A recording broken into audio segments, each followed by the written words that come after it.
En fråga till alla gymkillar. Varför spänner ni liksom käkarna och ser livsfarliga ut i ansiktet bara för att en tjej ställer sig bredvid? En fråga till alla gymkillar.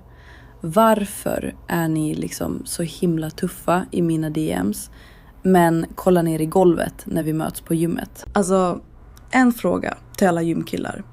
Varför lutar ni er in och typ viskar till er polare och sen stirrar båda två så fort vi vänder ryggen till?